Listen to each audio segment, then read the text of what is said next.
दोस्तों, एक सवाल हमेशा उठता है कि पता नहीं क्यों, है ना? अब किसी भी विषय पर बात कीजिएगा तो आपके जहन में भी ये बात निकलेगी, पता नहीं क्यों। खाने को सादा दाल रोटी होती थी, लेकिन फिर भी किसी को खून की कमी नहीं होती थी, पता नहीं क्यों।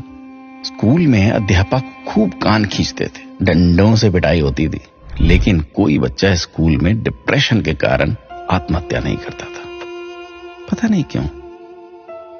बचपन में महंगे खिलौने नहीं मिलते थे, लेकिन हर खेल बहुत आनंदित करता था, पता नहीं क्यों। घर कच्चे होते थे, कमरे कम होते थे, लेकिन माता पिता कभी वृद्धाश्रम नहीं जाते थे, पता नहीं क्यों। घर में गाय की, कुत्ते की, अतिथि की, मेहमानों की रोटियां बनती थी, फिर भी घर का बजट संतुलित रहता था। आज सिर्फ अपने परिवार की रोटी महंगी हो गई, पता नहीं क्यों।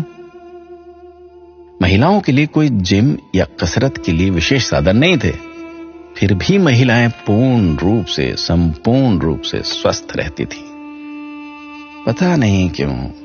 भाई भाई में, भाई बहनों में अनेक बार खूब झगड़ा होता था, आपस में कुटाई तक हो जाती थी, परंतु आपस में मन मुटाव कभी नहीं होता था, पता नहीं क्यों।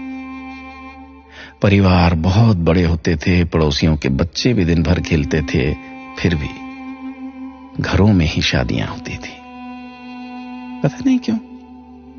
माता पिता थोड़ी सी बात पर थप्पड़ मार देते थे, लेकिन उनका मान सम्मान कभी कम नहीं होता था, पता नहीं।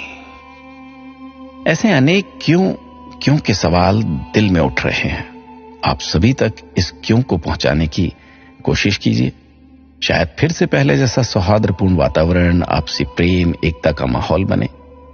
एक एक 11 होते हैं। अपना ख्याल रखिएगा।